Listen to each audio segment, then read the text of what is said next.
would win a fight between a full power Gojo and a full power Sukuna?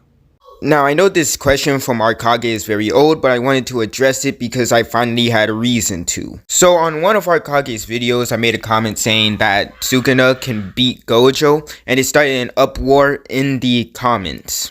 And they brought up some interesting points that I wanted to address. So I chose to make a video about it. So let's get into it. Who's stronger, Gojo or 20-finger Sukuna?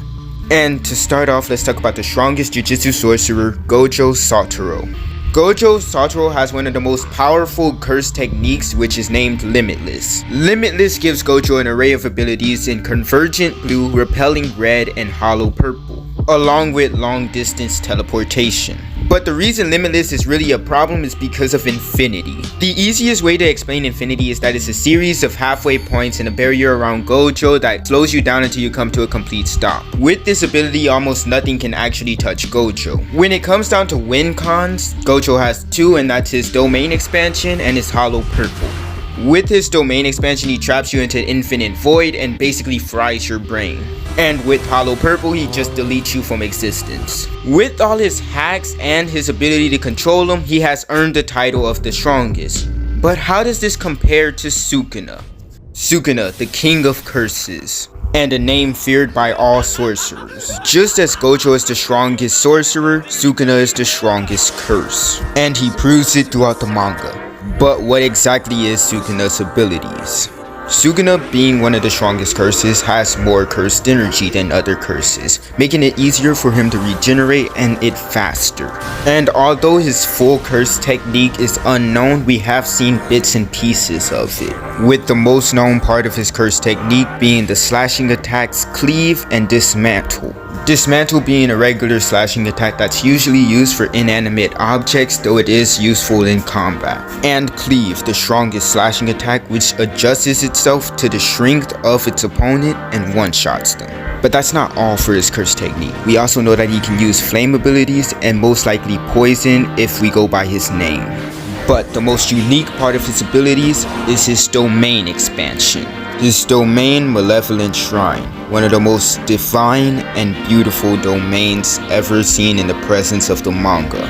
Unlike any other domain expansion, this one lacks a barrier, but it makes up for it in its size, being able to go about 200 meters if so pleased. Due to the domain not having a barrier, it is able to be escaped from. But again, it makes up for this in its size. Malevolent Shrine also gives Sukuna a guaranteed hit, because once it is activated, he is able to use Cleave and Dismantle as many times as he wants with almost no drawbacks. As of right now, we still don't know enough about Sukuna to actually distinguish what his curse technique is or what other abilities he may hold, but he is undeniably the strongest curse. So, in terms of a battle, who would actually win? Sukuna or Gojo? And to be honest, there's a lot of different ways you could go about this, because it can actually go either way. I'ma start off with how Gojo can win this battle. Though Sukuna has very good regeneration, it is possible that if he is hit by Hollow Purple, he will very much just die before the reverse curse technique can even activate. We know that if Gojo goes for the head, reverse curse technique won't activate, meaning that he will insta-kill Sukuna. Another way he can win is through Domain Expansion. This is because his Domain Expansion gives an overload to the brain. But there is flaws in those two ways. First off is that Hollow Purple is very slow, meaning that Sukuna can very much dodge it. And there's also the fact that his Domain Expansion might be negated by Reverse Curse Technique because he can Reverse Curse Technique his mind. So if Sukuna knows how to use Reverse Curse Technique on his mind and is able to, stop the mental overload, then Gojo's Domain Expansion will mean absolutely nothing. And there's the possibility that Malevolent Shrine can just paint over his domain, meaning that it will instantly break the domain because Malevolent Shrine summons itself into the real world without a curtain. Sukuna also has a few win conditions. One is his poison. If it stands right and his curse technique has some type of poison control, and Gojo still does not know how to stop that with his infinity, then Sukuna wins. Another win con is due to Malevolent Shrine because of the sheer size of Malevolent Shrine and how strong his attacks are. Since they are a guaranteed hit, Gojo can't do anything about Cleave, which is a one-shot hit. And another win con, though this is a very high ball, is if Sukuna just outclasses Gojo in cursed energy, because then most of Gojo's attacks won't actually hurt Sukuna. But there are things wrong with these too. The first one is that this was a teen Gojo that said this, so over the years it's very much possible that he has learned how to block poison. With the Malevolent Shrine, Gojo is able to probably teleport out of it, though his teleportation does take certain conditions. It's still very possible, but this would also mean that he's running away from the fight, and it's very possible that Sukuna can use this multiple times, but we don't know because we don't know much about Sukuna, so this is still pretty much a debunk to that. There's also the possibility that opening your own domain inside Malevolent Shrine might be able to protect you, but I wouldn't use this because Malevolent Shrine paints over the world itself, very much could paint over your domain and break it.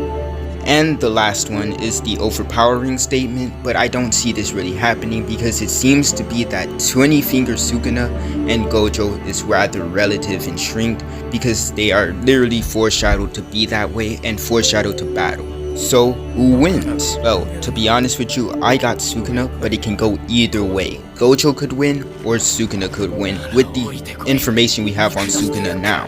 But if the battle goes the way that we think and it's going to be a domain battle, I see Sukuna winning. His domain paints over the real world, meaning that it could possibly paint over his domain expansion, and if that happens, his domain expansion will break and cleave. Along with this, it would work in the story because Kenjaku himself says that Sukuna will always be the strongest sorcerer, and Kenjaku is a reliable source because he's been alive for 1,000 years and know everything about almost all sorcerers. Along with the fact that it would work in writing because of the fact that Gojo was always shown to be the strongest in the verse, just for him to get beat by Sukuna and Sukuna to be now the main threat to the show, and everyone having to worry about that, it would work in that writing sense. So overall, tell me in the comments who y'all think would win, and if I said anything wrong. Anyways, Dragon God, out.